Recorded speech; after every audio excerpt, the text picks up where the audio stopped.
Vivemos tempos muito difíceis no Brasil. Ao contrário daqueles que dizem, ou que diziam em 2022, que o amor venceu, vemos todos os dias o contrário. Todos os dias vemos ataques à democracia, ao sistema judiciário, defesa de práticas reprováveis a partir da relativação fanática e hipócrita. Nesta reta final de 2024, este assunto precisa ser refletido, assim como o papel de veículos tradicionais ou alternativos de comunicação. Senta que o assunto é sério. Roda a vinheta.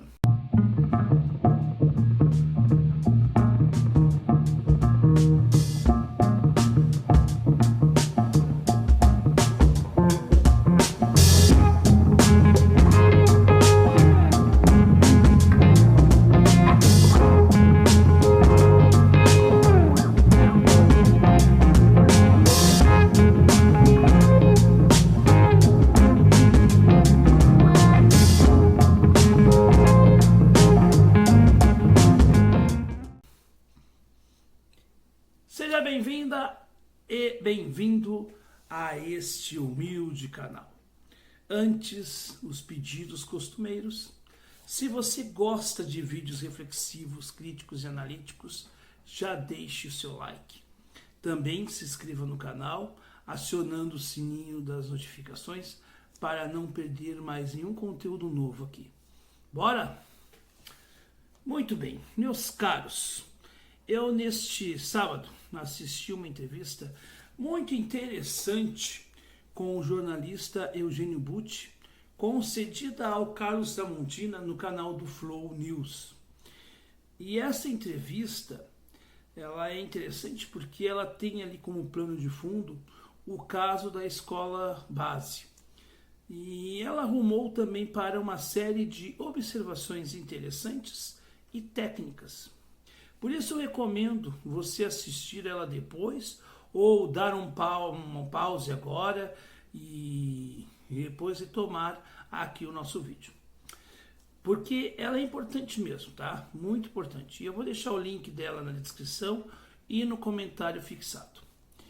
Uma das temáticas da entrevista também, e é claro que é sobre o papel da imprensa e os seus erros, justamente como a questão da democracia no Brasil também. E eu sou historiador, eu não sou jornalista. Então aqui emito opiniões, mas não me coloco como dono da verdade ou promovo aquela lacração típica da internet. Porque aqui eu quero trazer um aspecto, o de que existe sim uma produção de falsas notícias, e redações fanáticas pelo extremismo de direita. Isso a gente não tem como negar. Agora, também nós temos que falar de uma dita imprensa alternativa. De uma dita imprensa que espalha tanta fake news, tanto ódio e tantos preconceitos. Uma máquina de imprensa que até se diz colaborativa, mas que recebe fundos públicos. Os chamados blogs sujos do PT, veículos como Brasil 247, canais como Meteoro Brasil, Samuel Borelli, o historiador sem H, o Carlito Neto, entre tantos outros que eu poderia aqui citar. Se existe um avanço da extrema-direita, também existe ações de quem se diz democrata e usa do mesmo expediente e modus operandi. Talvez estaremos vendo quem defenda o ódio do bem. E aí eu, humildemente aqui, pergunto a você, sinceramente, existe legitimidade de cobrança de respeito por quem é fanático de vermelho ou que usa a camiseta da seleção brasileira como um gesto patriótico, no seu entender? Pois é, com aquele discurso raso contra a corrupção, atacando a democracia, como se a democracia, é o mal dos problemas, ou o causador dos problemas que nós temos, quando ela é a solução do que nós vivemos. fica a pergunta no ar. Fica mais uma outra pergunta. Por que que ainda nós não conseguimos ver a autocrítica daqueles que adoram tanto acusar os outros? E talvez essa resposta eu tenha. É que às vezes, para fugir das nossas culpas, é preferível projetar no outro, porque isto sim denota um ato de covardia. Ser covarde não é ter medo. Aliás, eu aprendi isto com o grande X-Pirito, quando ele falou sobre, contando o que ele tinha a dizer sobre o Chapolin Colorado, um herói que demonstrava medo. Mas demonstrar medo não é um ato de covardia. A covardia maior do homem é quando ele foge dele mesmo, porque ele não sabe que fugindo dele mesmo, das suas imperfeições, ele não avança, ele não cresce.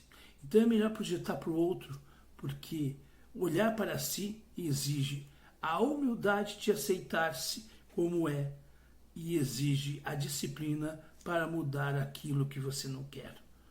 Mas para os extremistas de vermelho ou verde e amarelo, a palavra humildade não existe em seus dicionários. Eles acham que é melhor lacrar, calar com falsas denúncias, com falas distorcidas da realidade, do que de fato enfrentarmos os problemas que nós temos.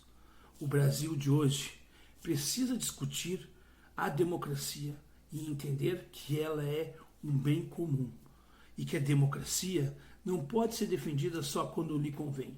Como esses que agora estão reclamando das posturas do STF frente às investigações em que estão apresentando os desmandos dos seus ídolos, como no passado também nós vimos pessoas que hoje tanto exaltam o STF elogiando o Alexandre de Moraes e fazendo um culto a Alexandre de Moraes semelhante ou quase no mesmo tom daqueles que cultuavam Sérgio Moro no passado ou Joaquim Barbosa e por aí vai.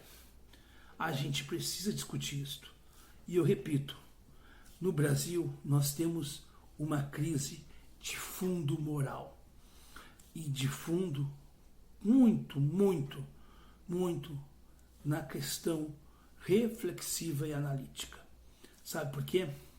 Porque a cognição, aliada a um pensar sobre os seus atos, é que de fato faz o ser humano deixar de ser selvagem para ser um civilizado, que faz ele ser aquele que de fato se distancia daqueles que querem tanta barbárie, se bem que o próprio termo barbárie já foi usado de forma preconceituosa lá nos tempos do feudalismo, ou no fim, melhor dizendo, nos tempos de Roma e inícios do feudalismo, como também hoje para aqueles que dizem que defendem a civilização contra a barbárie, mas que aceitam com casca e tudo a redução de direitos sociais como o BPC para aqueles que precisam.